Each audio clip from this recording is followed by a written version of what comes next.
E aí, janeiro, bora. Vamos começar a trabalhar. Deixa eu abrir aqui meu WhatsApp, meu e-mail, porque deve estar bombando. Tipo, nesse momento, eu sou do grilo, sabe? Tipo, foi o meu primeiro choque no empreendedorismo. Tipo, não é assim que se faz negócio. Não é assim que se cria um negócio. Né? Você não pula no escuro sem pensar, sem planejar. E aí, eu sou o Marcel Leal e você está ouvindo a mais um episódio do Ligando Ideias. No episódio de hoje, no papo de hoje, a gente fala com a Ana Carmagnani. Ela é uma empreendedora, trabalhou bastante tempo na educação, depois migrou para empreender, para abrir o próprio negócio, depois voltou, depois virou para o esporte, enfim. Fica por aí, escuta o papo que tá bem bacana.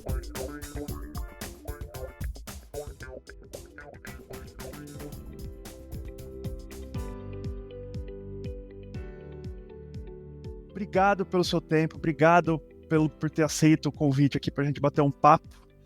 Vamos conversar um pouco sobre tudo. Eu quero saber especialmente do futebol feminino, mas a gente vai falar de bastante coisa aqui. Obrigado. Imagina, Marcel, obrigada a você pelo convite. É um prazer estar aqui batendo esse papo com você.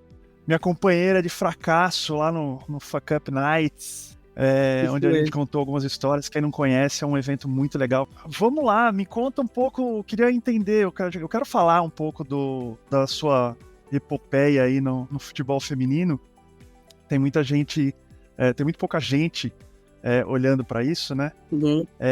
Mas antes eu queria entender de onde você vem.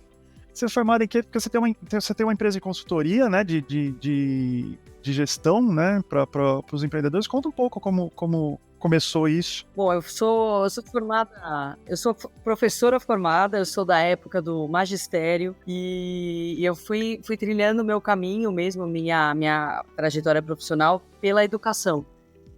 Sempre acreditei que a educação é o caminho para você transformar tudo, né? Assim, oportunidades, pessoas, você criar novas ideias, você precisa ter uma trajetória educacional. Quanto mais você aprende, mais você abre portas ou enxerga portas, né? Pelo fato de você ter essa visão. Então, eu fui trilhando esse caminho dentro da educação. Com 16 anos, eu estava em sala de aula, trabalhando com educação infantil, na época ainda como auxiliar de classe. Eu trabalhava com educação infantil, criança de 1 ano e meio. Para entrar na escola, elas tinham que simplesmente andar. Tinha criança que ainda não falava, a maioria com fralda. Então, era uma experiência, para mim, naquele momento, uma coisa totalmente nova. E é interessante que esse meu caminho da educação tem algo aí na família, né? Assim, tem boa parte da minha família vem da área de educação. Minha mãe, eu tenho tias educadoras, cada um ali com a sua história, mas todo mundo trilhando esse caminho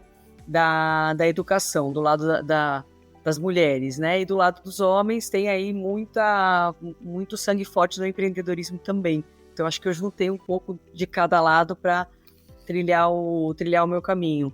Mas, voltando para a educação, eu lembro que educação infantil foi um momento ali que eu tive meu primeiro insight de que realmente a gente consegue aprender com todo mundo. Né? Aquelas crianças de 1 ano e meio, que muitas delas, como eu te falei, nem falavam, né? Usando fralda, tentando se relacionar, mas naquela troca entre eles, você aprende também sobre relacionamento, sobre ter uma vontade, ter que esperar a sua vez, sobre paciência, né? Sobre desafio. Para uma criança de 1 ano e meio subir um degrau é um super desafio. Né? Então, você começa a perceber que, de acordo com onde você está naquele momento, o teu desafio ele pode ser muito pequeno para alguém e para você ele pode ser gigantesco. Então, esse insight dessa aprendizagem, para mim, foi super importante. Enquanto eu estava com 16 anos de sala de aula, muitas pessoas que estudavam comigo estavam só fazendo o ensino médio, na época o colegial. Sim, preocupado com outras coisas, inclusive, né? Sair e tal, era uma outra preocupação. Exatamente. Então eu fui trilhando esse caminho na educação, passando pelo ensino fundamental, fui fazer faculdade de psicologia, mas no meio do caminho resolvi que a minha paixão era o esporte. Não que a psicologia e o esporte, hoje mais do que provado, que psicologia e esporte tem tudo a ver, mas eu decidi seguir pela educação física e nessa trajetória de escola fui dar aula de educação física, dei aula de natação para crianças aí de várias idades. Vem da educação mesmo, professora de fato mesmo, magistério, como você falou, né? Vem ali desde da molecada. Mas na aula, quando você dava aula de educação física, era para criança também ou não? Para crianças até 9, 10 anos. Essa era a idade máxima que eu trabalhava. Cheguei até a trabalhar em academia, atendendo o público mais adulto, mas, assim, realmente a minha paixão sempre foi o relacionamento com as crianças. E quando isso juntou com o esporte, para mim foi maravilhoso, porque o esporte também sempre foi muito presente na minha vida. Os meus pais sempre incentivaram muito a gente. A gente era sócio de um clube quando era criança e tinha lá uma escolinha de esportes, você pagava um valor e podia fazer todos os esportes. Então fazia basquete, vôlei, ginástica artística, assim, nem gostava de tudo, mas só o fato de estar em movimento para mim era fantástico, adorava, né? Então fui seguindo, né, fui cada vez mais mesclando educação com esporte, e aí em determinado momento na escola, numa das escolas que eu trabalhava, surgiu uma oportunidade de eu assumir um cargo de gestão. E era um cargo que ia me afastar um pouco do esporte, totalmente do esporte e muito das crianças. Mas naquele momento de início de carreira, eu estava ali com 22, 23 anos, aquela ideia de eu preciso ganhar mais e crescer, falou mais alto. Não é nenhuma ideia, é uma pressão, né, que enfiam na cabeça da gente, né? Exatamente. Então, assim, como que você não vai aceitar um cargo que você vai ganhar mais, que você vai ter mais destaque, né, que as pessoas vão te respeitar mais pelo que você, né, ocupa naquele momento? Então, acabei aceitando e aí comecei a trilhar um novo caminho ainda dentro da educação, dentro da escola, mas totalmente voltado para a área administrativo-financeira, passando por fazer triagem de bolsa para alunos, conversas um pouco menos divertidas, vamos dizer assim, né? Porque com as crianças, independente do que está acontecendo, é muito divertido. Tem tempo ruim, né? Não tem. É o tempo todo e é natural. As crianças, elas não têm filtro e eu acho que isso é uma coisa boa, porque eles são honestos. No começo dá um pouco de medo, né? Fala, poxa, e se ninguém gostar de mim, né? Porque aí as crianças realmente te dão aquele selo de aprovado ou não, né? Bom, e aí segui, então, nesse caminho mais administrativo e fiz, assim, grande parte da minha carreira, mais de 20 anos dentro de escola, né? Passando por todos os cenários, tudo que você imagina. Eu fui de estagiária, organizava o trânsito na porta de uma das escolas. Caramba! Que era uma forma também de educar os pais, né? Porque existe aquela pressa da hora da saída, tem que pegar a criança, levar para casa e dar almoço, né? Então, formava ali uma confusão. Você já apartou briga nesses negócios? Eu tô lembrando de um episódio comigo aqui que aconteceu, que teve um dos pais passou na minha frente, eu fui pegar meu filho na escola, um dos pais tava parado, mexendo no celular, galera, né, entrando, abrindo aquele buraco na fila. Falei, putz, não vou ficar buzinando. Passei por ele ali e entrei na frente. Ele não saiu e não achou ruim comigo? Não acredito. Passei uma coisinha assim por ele ali, ele achou ruim comigo. A galera fica brava ali, né? É a flor da pele ali. Mas ali era uma coisa assim, não chegou a ter briga entre os pais, mas tinha uma questão muito assim, eu tô com pressa, e era sempre o olhar do eu, né? Então, eu estou com pressa, eu tenho horário, o meu filho. Sim, é um problema isso, né? É um problema. Então, às vezes assim, então na hora do almoço eu tirava o salto, punha o tênis, ia pra rua com um radinho, passava o rádio pro porteiro da escola e o porteiro anunciava no microfone a criança para a criança vir, né? Então, isso começou a agilizar porque eu descia lá no último carro, ia do último, ia trazendo o nome de todo mundo para agilizar. Uma criança que tinha sido acabado de ser chamada, ela já saía. E a outra que tinha sido chamada 5 minutos antes não aparecia. E o pai ficava bravo, né? Mas a questão é, a criança desceu para ir dar bola e foi no banheiro. Toda uma questão de educação. Mas isso é interessante porque você começa a entender todo o contexto, né, da comunidade. Para você também tomar decisões melhores, né, fazer escolhas melhores do que é melhor para o aluno, para a comunidade escolar, para o pai, para a escola como um todo em termos de imagem, né, daquilo que a escola comunica. Então eu fui passando por todas essas etapas. E a última escola que eu passei foi uma escola judaica, que, assim, foi um dos lugares que eu mais aprendi por ser uma escola que tem uma cultura e uma religião diferente da minha. Que legal. Né? Minha família, eu tenho formação católica, né? Fiz primeira comunhão, enfim, igreja, todo esse percurso.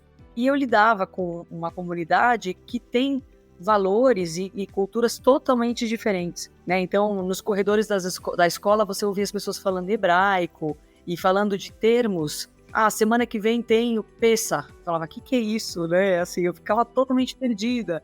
Essa semana não pode comer nada com que leve fermento. Mas como assim? Como é que você não vai comer nada com fermento? Então, além do trabalho que eu já vinha desenvolvendo dentro de escola, né, e tinha sido contratada exatamente pela experiência, naquele momento foi um marco zero para mim em termos de aprendizagem de novo. Nossa, que legal. Muito. Vivência bacana, né? Que legal que chamaram alguém que não é judeu para fazer parte ali, né? Isso a escola tem como prática, né? Assim, eles realmente selecionam pessoas que são da cultura ou da comunidade judaica para dar aulas que sejam específicas da cultura judaica. Então, eles têm história judaica, religião, tem aula do idioma mesmo, do hebraico. Aí sim, são pessoas que têm que ser especificamente da comunidade judaica. Uhum. Mas tem essa abertura, tem esse envolvimento. Então, ali também foi um grande aprendizado. E a escola, no meio de Higienópolis, que é um bairro totalmente dominado pela comunidade judaica, então a gente andava na rua ali e via as pessoas que são mais ortodoxas, se via também, de novo, a cultura, o estilo de vida, totalmente diferente de tudo que eu já tinha vivenciado. Muito interessante, né? Mas ainda dentro de escola. Um tempão, né? Nessa área, então, de educação. Fiquei. Meu primeiro emprego foi em 97, em escola, e depois eu saí dessa escola, que foi a última que eu trabalhei, em 2015. Que legal. Então, né, foi a vida toda, assim, tudo que você precisar saber de escola pode perguntar, que eu já passei. E aí, essa foi a última? Essa foi a última. Eu saí da escola, recebi um convite para trabalhar numa startup. E eu vinha há alguns anos com um desejo de trabalhar em empresa. Eu tinha o desejo de explorar um outro lado. Você já conhecia esse mundo de startup, de inovação, essas coisas? Nada. Na minha cabeça, assim, o que é startup? Né? Naquele momento, a startup é uma empresa que está começando, a gente nem sabe se vai dar certo. Então é um risco você trabalhar numa empresa dessa. Essa era a minha cabeça. E aí eu já estava 8 anos nessa escola, recebi essa proposta, e eu sempre, nessa parte de empresa, né, essa parte mais administrativa, de empreender, eu sempre conversei muito com meu pai. Meu pai sempre foi mais o cara dos negócios, e a minha mãe sempre foi a pessoa da educação. Então eu sempre tive essas duas fontes para trocar, o que para mim era maravilhoso. Eles são totalmente diferentes e agregaram super na minha vida. E aí eu sentei com meu pai e falei, pai, essa proposta assim, assim, assim, ele, filha, você acha que é arriscado? Você nem sabe se vai dar certo. Ah, não sei o quê, mas eu quero tentar. De novo, além do desejo de mudar, veio aquela ideia de, poxa, mas eu vou ter uma outra posição e eu ia ganhar em dólar. Na época que o dólar estava entre 3 e 4. Falei, poxa, eu vou ganhar muito mais do que eu ganho hoje, imagina. Eu falei, não, acho que eu vou arriscar. Era uma startup de fora, então? Era uma startup israelense, estava vindo para o Brasil, quer dizer, ela já estava no Brasil há 6 meses, tinha uma pessoa que tinha sido selecionada para tocar o negócio daqui, e ele começou a tocar, e precisava de alguém mais que conhecesse um pouco mais o ambiente escolar, porque ele precisava vender. É uma plataforma de jogos de matemática. Ah, legal. Que é uma plataforma chamada Matific. Ela é vendida... Eu conheço. Conhece a Matific? Sim. Eles existem ainda, né? Sim. Cresceram assim... Apareceu várias startups assim, levando, né? Eu que falo bastante de gamificação e tal. Geram muitas startups fazendo esse tipo de coisa, jogos de matemática, jogos de lógica para oferecer para as escolas e tal. E aí você recebeu uma proposta deles. Aí eu recebi e falei, quer saber, vou. E é engraçado que assim, meu pai falava, filha, mas é arriscado, tal, não tenho muita certeza. Se não der certo, eles não têm vínculo com você, porque eles ainda não tinham empresa aberta no Brasil. Aí eu falei, mas tem alguma coisa me chamando, tal. Aí fui comentar com a minha mãe, já que é uma empresa de educação. Fui conversar com a minha mãe. Falei, mãe, decidi, vou aceitar. Ah, mas o que essa empresa faz? Ah, jogos de matemática para crianças, né, de educação infantil até o 6º ano. Tem um contexto geral. Aí ela me olhou e falou assim, você com matemática? Marcel, eu na 7ª série, eu repeti a 7ª série em matemática. Olha aí. Eu fugi a vida inteira na matemática. De repente, quando eu falei isso para ela falou, filha, como é que você vai vender matemática? Isso sempre foi uma coisa tão desafiadora para você sempre... E ela sabia disso, porque eu falava para ela, eu quero qualquer coisa que não tenha número na minha vida, né? imagina, não sei o quê, mas eu falei, não, vamos, né, contextualizar. E aí, conversando com os dois, eu falei, bom, vamos embora, vai dar certo. O convite era para quê, né?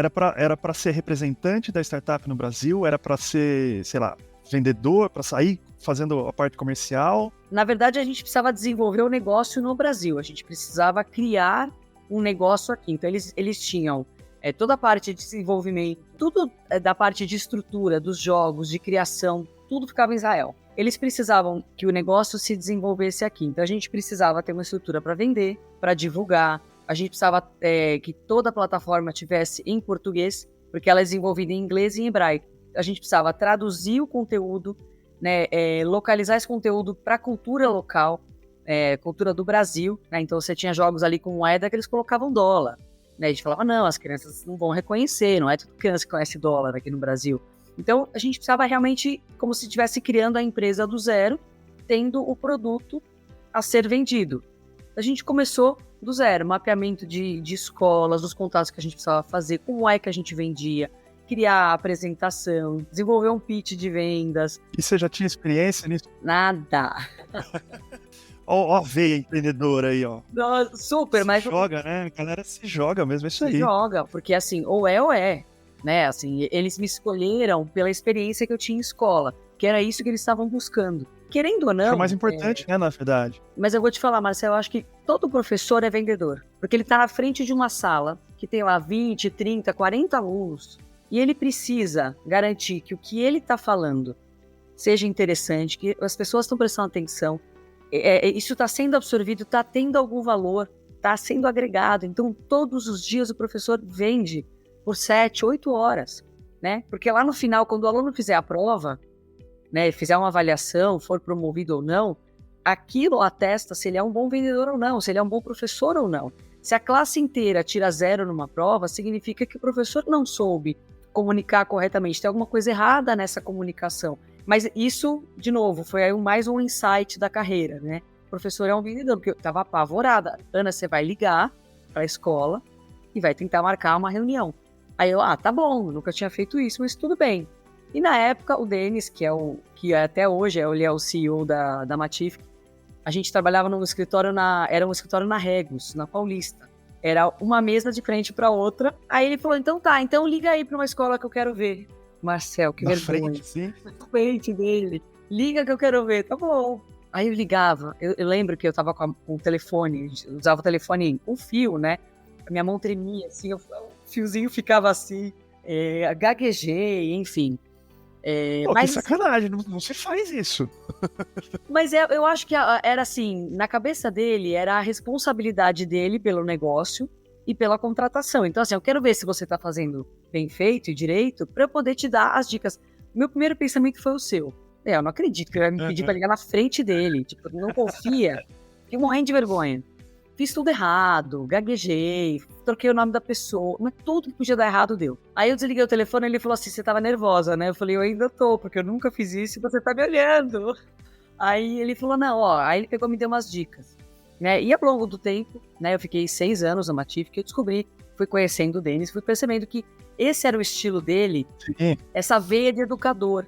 Né? Então, assim, ele quer olhar e já na hora te falar o que você precisa melhorar pela experiência, pelo conhecimento que ele tem, né? Então, isso me ajudou bastante. Depois, mais para frente, tive que fazer apresentação, fazer reunião presencial, apresentando para a escola para vender, e depois até formação de professores que a gente também fazia para o uso da plataforma.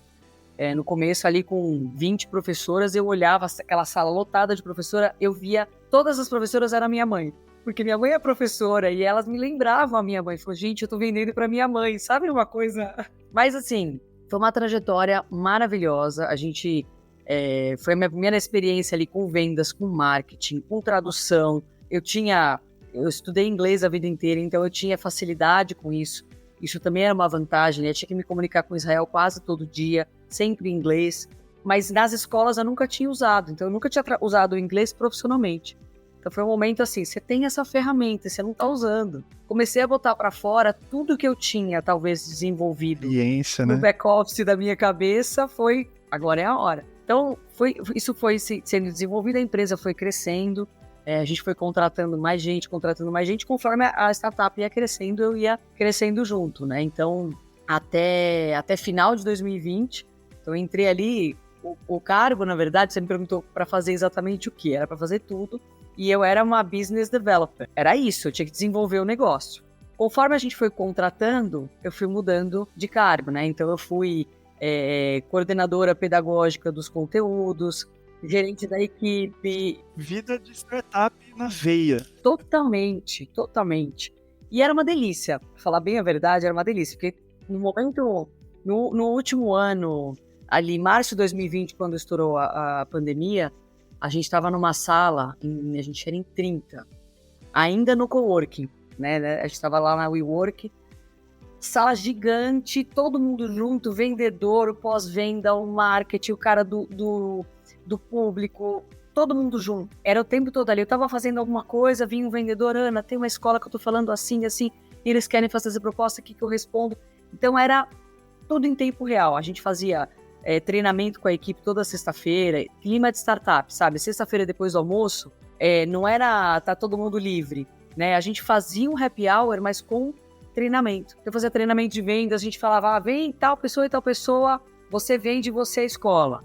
E a gente faz toda sexta-feira. Então, era um clima de aprendizagem maravilhoso. Legal. Uma coisa incrível. E aí, veio a pandemia, todo mundo para casa, né? Para quem estava numa sala com 30, ficar sozinho dentro de casa era... Uma hora para outra, né? Aliás, até a pandemia, pelo que eu tô entendendo, você sempre trabalhou com um monte de gente, né? Junto ali. Com um monte de gente. Com as crianças, com a startup agora e tal. Isso para mim, assim... Eu não vou te falar que no começo não foi tão difícil, porque tinha tanta demanda de coisas que eu precisava fazer, e tinha tanta demanda da equipe, que o fato de eu ter esse período de silêncio me ajudou a entregar como nunca, de verdade. Assim, quando eu vim em casa, eu falei, ninguém vai bater na minha porta aqui, ninguém vai bater na minha mesa, sentar com um cafezinho, falar, Ana, preciso conversar com você. Naquele momento, aquilo me deu uma satisfação, porque eu me cobrava muito de não entregar a minha parte. Isso é um pouco do meu perfil profissional. Eu sempre quero garantir que todo mundo esteja equipado para fazer o seu melhor. E aí, o meu bom me vira. Se eu precisar, eu viro à noite, eu trabalho até mais tarde, fim de semana.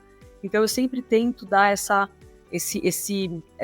apoio, essa base, para que eles possam fazer o melhor. É quase um coach mesmo, né?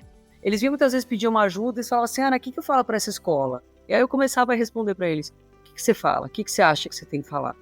Porque a resposta muitas vezes está dentro da pessoa, ela tem medo de errar. Era um trabalho, eu adorava fazer isso, mas isso me acumulava do meu lado, porque não tinha ninguém para fazer a minha parte, né? Então os primeiros 2 meses em casa, para mim, foram maravilhosos. Mas isso me abriu o olhar um pouco para eu quero fazer algo que seja meu. Começou um bichinho do empreendedorismo, começou a... É um problema quando a gente entra no meio do startup, assim, nesse ecossistema de startup. Você vê as pessoas fazendo, você vê as pessoas se realizando, assim, você fala, pô, eu também quero. E pega, e é o bichinho mesmo, é uma picadinha que você toma ali. Não, e não tem volta, não tem volta. E às vezes não é nem de realizar, não é nem abrir uma empresa, mas essa vontade de realizar coisas, né? Assim, é uma loucura, porque um monte de gente perdendo emprego, né? Assim, empresas fechando, negócios falindo, e eu querendo empreender. Gente, né? Assim, hoje eu paro para pensar e falo, loucura, né? Assim, hoje pensando friamente, com o bichinho mais ou menos domado aqui, né? Mas qual que era a minha percepção de empreender? Que eu acho que é muito do que se vende, né? Vende-se muito o romance, né? Existe um romantismo em empreender. É lindo e maravilhoso. Ah, muito. Né? Você trabalha a hora que você quiser, o dia que você quiser. Se você quiser faltar, você não tem que dar desculpa para ninguém. Você pega o seu computador e trabalha da praia. Você escolhe com quem você quer trabalhar. Se você não quiser trabalhar com aquela pessoa, você não trabalha. Né? Quer dizer, é uma liberdade, uma satisfação que não são reais. Isso não é real. Mas naquele momento eu tenho certeza que vai dar tudo certo. A hora que eu fizer a transição, eu vou ter fila na minha porta. E aí, quando foi agosto, setembro, eu comecei a conversar com o Denis, explicando para ele, olha, tô querendo sair, tô querendo abrir meu negócio, fazer um negócio próprio. Não, você que sabe, pô, não tem nada que eu possa fazer para fazer você ficar, né? Ele ainda tentou, né? Porque a gente vinha de uma trajetória bem-sucedida de 6 anos. Pô, né, 6 anos no negócio já, você já conhecia todo mundo e tudo ali, todas as escolas, enfim, todos os processos. Todo mundo. E foi isso que me fez acreditar, né? Porque como o meu trabalho ele ia continuar passando por educação, vai dar certo, né? É só assim, ó, não tô mais lá, mas conta comigo. O que você estava pensando em abrir, assim? Era dentro da área da educação mesmo, então? Então, eu tinha 2 planos, eu tinha 2 ideias, né? O primeiro era desenvolver projetos na área de educação, então desenvolver produtos ou serviços, né? Tinha uma ideia que era, eu tenho uma pós em psicopedagogia, né? E a psicopedagogia é praticamente a ciência por trás de como é que a gente aprende, né? A psicopedagogia estuda isso e trabalha para ajudar pessoas, não só crianças, como é que você aprende e por que é que você não aprende, o que a gente tem que fazer para te ajudar a melhorar esse processo. Então, eu tinha essa ideia de fazer uma plataforma que pudesse ser vendida para os psicopedagogos, para que eles pudessem trabalhar no escritório deles ou até à distância, né? Com a história da pandemia, todo mundo queria criar coisa online, né? Então, como é que os pais estão lidando com uma criança que não consegue aprender, que não consegue ler? Então, a minha ideia era criar algo assim e, em paralelo, fazer um trabalho de desenvolvimento de pessoas, mergulhar no coach mesmo, né? Porque estava dando tão certo com a minha equipe há 6 anos, por que não, né? Então, fui com essa ideia, enfim, fui conversando, fizemos a transição em dezembro de 2020. E aí, janeiro, bora, vamos começar a trabalhar. Deixa eu abrir aqui meu WhatsApp, meu e-mail, porque deve estar bombando. Tipo, nesse momento, eu sou do grilo, sabe? Tipo, foi o meu primeiro choque no empreendedorismo. Tipo, não é assim que se faz negócio. Não é assim que se cria um negócio, né? Você não pula no escuro sem pensar, sem planejar. Foram alguns meses assim, né? Foram alguns meses até eu me dar conta de que, assim, uma das coisas mais importantes quando você empreende é você ter uma boa rede de relacionamento, né? São essas pessoas que vão te apresentar outras pessoas, que vão validar o que você faz, validar você. Você precisa disso se você está entrando num negócio novo. E aí comecei a empreender com parceiros, né? Então, um amigo que tinha trabalhado na Matific dos Estados Unidos me apresentou um amigo dele dos Estados Unidos que estava querendo desenvolver o negócio, mas não tinha o conhecimento da gestão. Ele entendia do negócio, mas não entendia da gestão. Comecei a trabalhar com ele, o negócio foi caminhando. Então, nesse período, eu fui meio que agarrando essas oportunidades, que era a ideia que eu tinha inicialmente, mas eu não sabia como chegar lá, porque eu achei que não precisava me movimentar muito, né? Empreender, você escolhe, o dinheiro cai na conta, tá tudo certo, só que não. Os clientes ligam. Eles ligam, pedem pelo amor de Deus pra você, né? Me atende, né? Eu pago o que você quiser. Vende pra mim, por favor. E, bom, e aí eu fui, né? Pulando nessas jornadas, às vezes lá em cima, às vezes lá embaixo, né? Financeiramente, emocionalmente, porque empreender essa montanha-russa mesmo, né? É total montanha-russa, assim, tem que ter estômago mesmo, porque às vezes você vai estar lá 3, 4 meses bombando daqui, aí você passa 6 meses sem nada, e aí você tem que ter estômago. E aí eu comecei a perceber que, por esses trabalhos, né, mais pontuais dentro de projetos, eu percebi que o trabalho que ia me trazer mais retorno na minha consultoria era focando na gestão mesmo, na parte da operação do negócio. Quando eu saí da Matific, eu saí com um cargo de COO. Então eu tinha essa expertise de fazer a gestão do negócio como um todo. Então garantir que as vendas estavam rolando, que o atendimento ao cliente estava, o pós-venda, o marketing, tudo que tinha que acontecer, estava tudo coordenado. Eu falei, bom, acho que eu tenho que explorar um pouco mais esse lado, né? O coaching, ele vinha mais como uma satisfação pessoal, não era o que ia me trazer tanto retorno. Comecei a fazer alguns atendimentos, mas focar mais na gestão mesmo, né? Se não fosse um projeto meu, porque aí eu precisaria de parceiro, de investidor, e eu precisava botar dinheiro dentro de casa, né? Precisava fazer a roda girar. Sempre, né? Os boletos não param, né? Não para. O boleto não fala, você empreende, eu vou esperar um pouquinho, né? Não tem o que fazer. E aí comecei a focar um pouco mais nisso, né? Comecei a fazer ali alguns trabalhos pontuais. Na época surgiu uma outra pessoa me propondo sociedade no negócio, que era para fazer exatamente isso. Era para entrar nas startups que estavam em fase inicial, mas que já tinham ali uma rodada de investimento, já tinha uma validação para profissionalizar a gestão das startups. Os contatos que ele tinha eram todos nos Estados Unidos. Ele conhecia muito o mercado educacional americano e ele falou, você entra com essa parte. Tá bom, comecei esse trabalho, começou a dar certo. Essa startup sempre na área educacional, então. Sempre na área educacional. Aí começou a dar certo, ele falou, Ana, eu preciso de você mais tempo. Porque eu tava em sociedade com ele, mas tocando as coisas aqui. Eu falei, preciso me garantir, né? Preciso de você mais tempo, negociamos, assumi full time. E aí, quando foi 6 meses depois, ele falou, ó, não tenho como te pagar, vou voltar, isso foi em junho, só posso te pagar agora em setembro. E a nossa negociação era que ele entrava com a grana e eu entrava com o trabalho. Eu falei, não tenho grana para investir. Eu sou só sócio, eu entro com o trabalho, você com a grana. Ele topou. Uhum.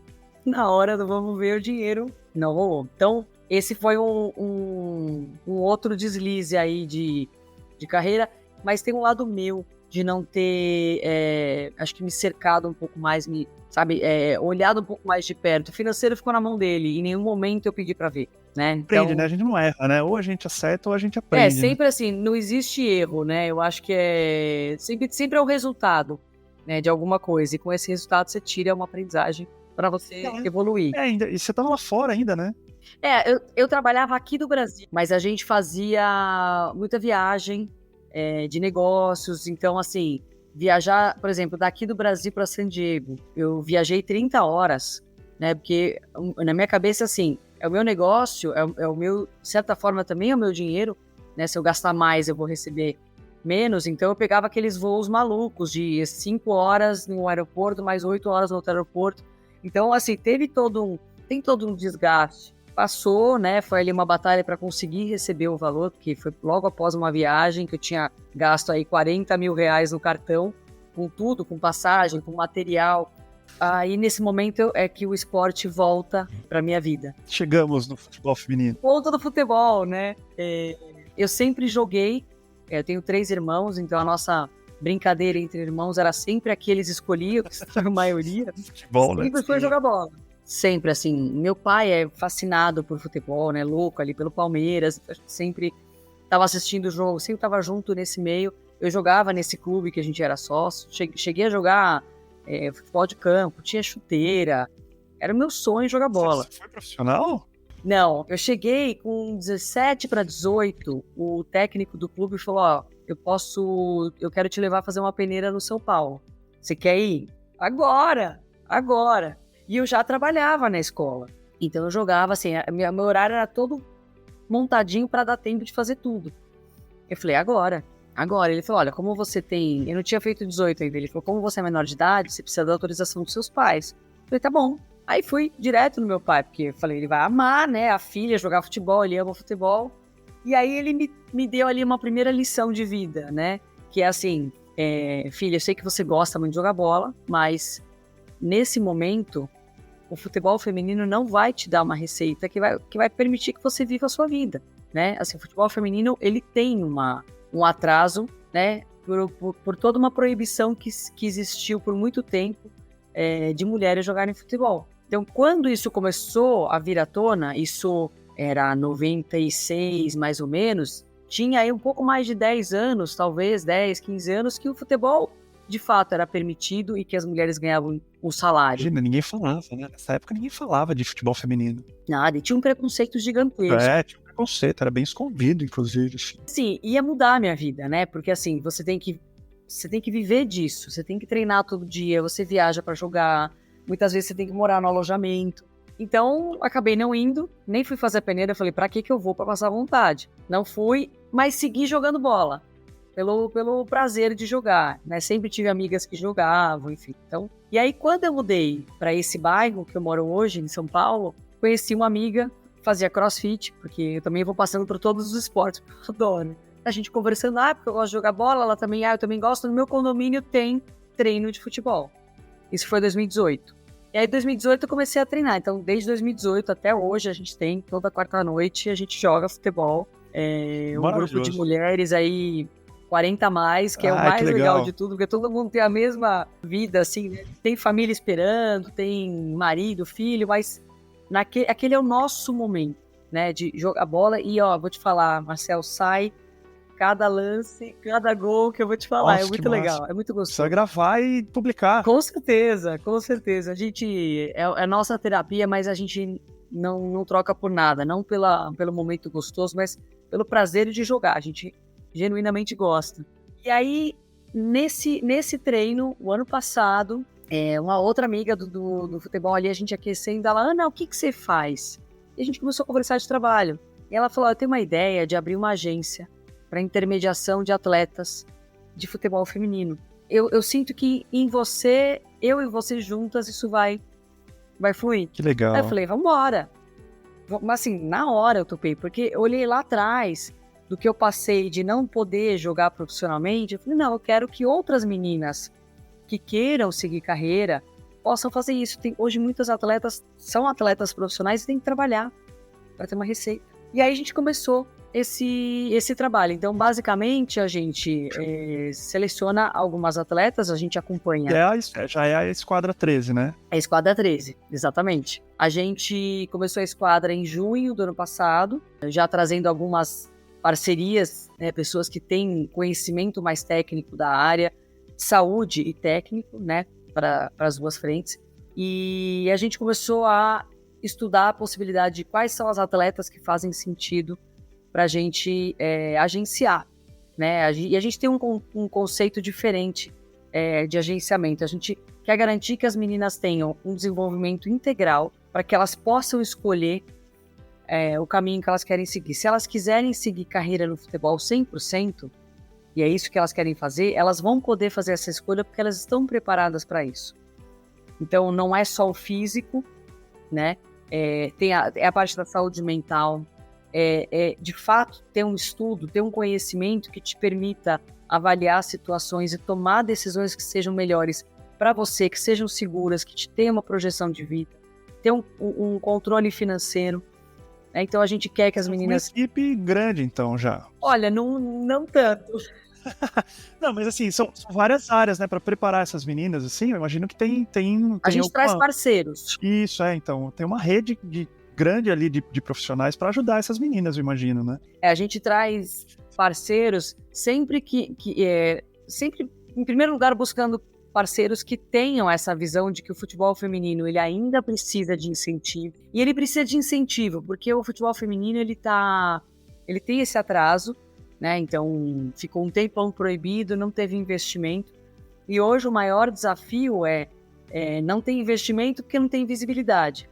Mas se não tiver investimento, também não vai ter visibilidade. Então, assim, alguém para patrocinar um atleta, um time, um torneio, fazer um campeonato, precisa realmente acreditar que isso vai trazer retorno. Os jogos não eram televisionados, não passavam em lugar nenhum, né? E hoje, esse ano, por exemplo, tem a Copa do Mundo Feminina na Austrália. A Copa vai passar na Globo. Eu vi o Cazé, né? O Cazé também vai transmitir ali, né? Exatamente. A última Copa não teve tanta visibilidade assim, né? Então existe todo um movimento. Pra gente é maravilhoso, porque o que a gente quer é que as meninas tenham oportunidade, né? Então a gente traz ali uma nutricionista, a gente traz uma médica ginecologista, né? Uma atleta mulher é diferente de uma atleta homem. Ela tem ali um ciclo hormonal que interfere na performance dela. Então, como é que ela trabalha dentro do mês para que isso não interfira tanto? Você vai pela alimentação, você vai garantindo que os exames estão todos em dia. Não necessariamente elas têm acesso a seguro-saúde. Tem clube que dá, tem clube que não dá. E a gente começou a trabalhar com as atletas a partir da base, que tem menos investimento e visibilidade ainda. Eu ia perguntar, eu tenho, sei lá, uma menina que gosta de futebol, ela vai te procurar ou ela vai procurar o clube primeiro? Ela precisa estar em um clube. Pode acontecer, por exemplo, da menina ser uma atleta de ponta, assim. Ela nunca jogou num clube profissionalmente, ou um clube, né, conhecido, mas a gente recebe o material e é assim que a gente avalia, né, o material que é o vídeo dela jogando, e a gente fala, não, essa menina tem potencial, vamos trabalhar com ela, né, vamos fazer uma proposta. Mas na maioria das vezes... Vem do clube já. Sim, ela tem que estar no clube, porque aí e dependendo da idade, se ela nunca jogou em clube, fica mais difícil ela entrar. Se ela vem com 20 anos, nunca joguei em clube, mas jogo super bem, é mais difícil do clube aceitar, porque existe toda uma formação, Já né? é difícil com os homens, imagina com as meninas. Exatamente. Então a gente começou pela base, que recebe ali uma bolsa auxílio, né? Eles têm um contrato de formação, um salário, muitas vezes até menos do que o salário mínimo.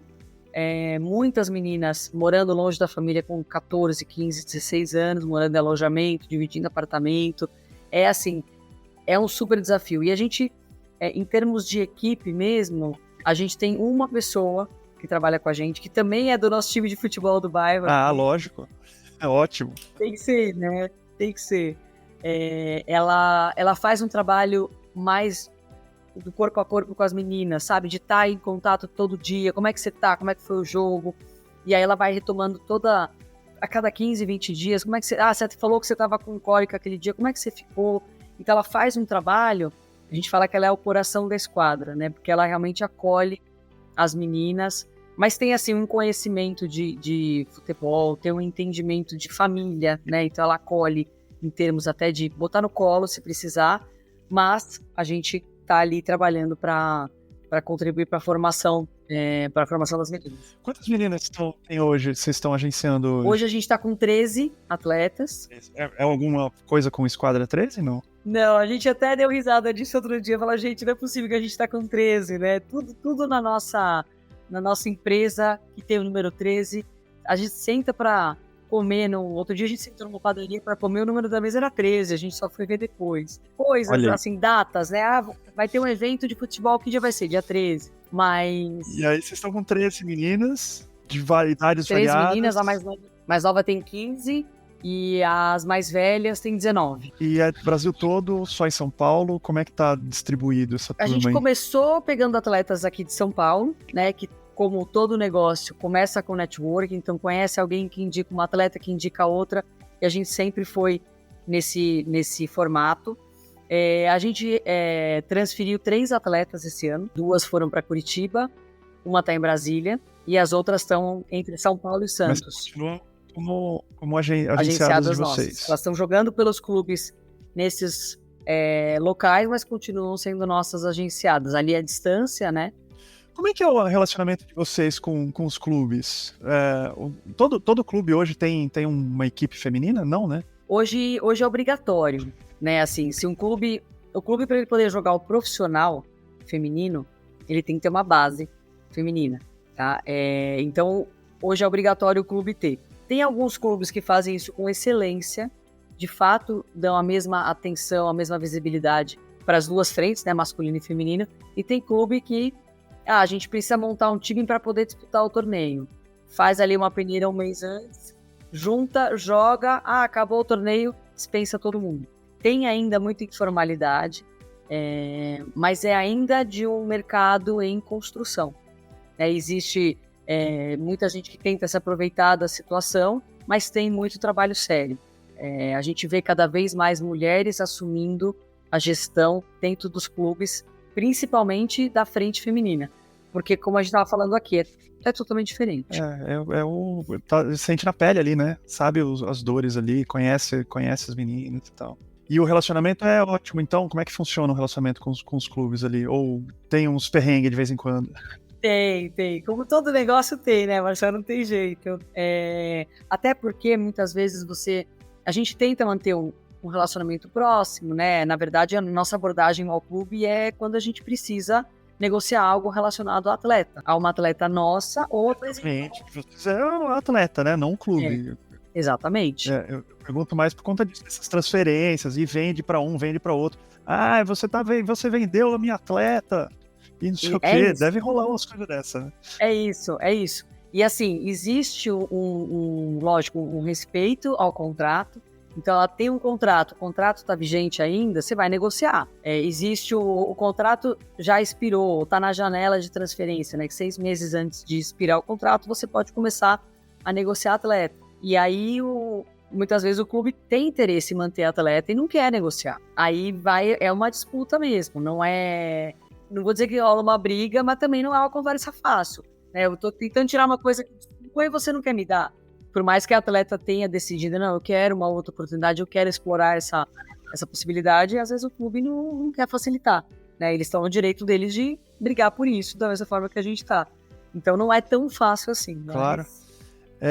Ana, e hoje você está só com a Esquadra 3? Não, né? Você está com a consultoria também, né? Estou com a consultoria, continuo com a consultoria. Coincidência ou não, a minha consultoria acaba atraindo mais empresa de esporte do que qualquer outra coisa. Imagino. Então, tenho feito mais trabalho relacionado ao esporte, né? Ou roupa fitness, né? Então, tudo volta de alguma forma. Acaba sendo bom, né, Ana? Porque você não desfoca tanto assim também, né? Isso tem essas duas frentes, mas elas de uma certa forma se conversam ali, então a cabeça fica num lugar só ali. Isso tem sido bem forte e eu tenho desenvolvido até muitos trabalhos de marketing esportivo para as empresas. Né? Eu faço o trabalho inicial de arrumar a casa, organizar a operação, muitas vezes são 2 sócios que tiveram uma ideia, mas hoje eles fazem tudo, relacionamento, atender telefone, responder e-mail. Então eu entro para mostrar para eles, esse é o seu lugar, esse é o lugar de alguém que você precisa contratar ou automatizar. Organiza a operação e aí a relação fica tão positiva que a gente acaba migrando aí para um novo formato que é toda a parte de mídia social, marketing, o marketing mesmo esportivo quando a gente pensa na venda do serviço que essa empresa oferece, né, quando se trata de um esporte. Elas se complementam, né? Essas duas frentes que você abriu aí, elas exatamente. se complementam ali, muito legal. Ana, só pra gente encerrar, que a gente falou bastante aqui, ó. Bastante, né? Eu tenho feito uma pergunta, eu até imagino já qual a resposta, mas eu tenho conversado com a galera aqui. Quando você olha pra trás, ligando os pontos ali, você identifica esses 2, 3 pontos que fala, putz, eu só tô aqui hoje porque aconteceu isso na minha vida, isso na minha carreira, isso na minha vida pessoal. Você consegue identificar esses 2, 3 pontos? Consigo, acho que claramente dá para perceber, né? O primeiro foi a percepção de que você precisa ser dado uma oportunidade, alguém precisa enxergar, além de você se enxergar, alguém precisa enxergar você para te abrir essa oportunidade. E essa primeira abertura de porta foi a minha mãe quando a gente conversou sobre carreira, que eu não sabia exatamente o que eu queria fazer, e a gente falando sobre educação, aquilo me brilhou os olhos. Então, o fato dela abrir essa porta e enxergar isso em mim foi um primeiro grande marco. Acho que o segundo foi teve uma questão pessoal aí no meio do caminho, né? Teve um divórcio no meio dessa transição toda de escola para empresa, foi tudo ao mesmo tempo, né? Foi o divórcio, foi a troca de trabalho,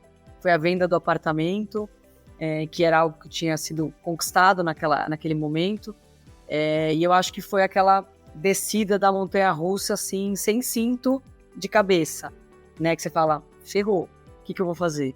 E aí, dali, deu um outro pulo, né? E o terceiro, com certeza, foi a decisão de empreender e a percepção de que não é nada disso que é vendido, que você precisa ser muito mais paciente, resiliente e decidido do que pensar em conforto, liberdade e bem-estar. Acho que são esses 3 pontos que são as chaves aí da minha trajetória. Legal, Ana, maravilhoso. Não vou nem falar mais nada aqui. Só agradecer, obrigado pelo seu tempo de novo, tá? Foi uma alegria para mim conversar com você de novo, porque a gente já tinha se falado ali no evento, no Fuck Up Nights, que é um evento maravilhoso também. E obrigado pelo seu tempo. Eu que agradeço, Marcel. Fiquei muito feliz, né, de contar a história. Acho que sempre que a gente conta a história, a gente ressignifica ela dentro da nossa cabeça. Então, obrigada aí pela oportunidade. Ótimo. Quanto mais gente souber, melhor. Com certeza. Foi um prazer de novo te encontrar e bater esse papo. É isso, meus amigos e amigas. Terminamos mais um papo aqui no Ligando Ideias. Espero que vocês tenham curtido tanto quanto eu. Falar com a Ana é sempre gostoso. Encontrar esses empreendedores por aí que passam os perrengues, que não tem nada de glamuroso, não tem nada de vida mansa, não. Espero que vocês tenham gostado. Como sempre, se curtiu, espalha para os amigos, espalha aí para o grupo da família, passa para aquele amigo que tá passando um perrengue para entender como é que é essa vida, que essa vida ele não tá sozinho, que a gente segue por aqui conversando com a turma. Um grande abraço, um grande beijo, até mais!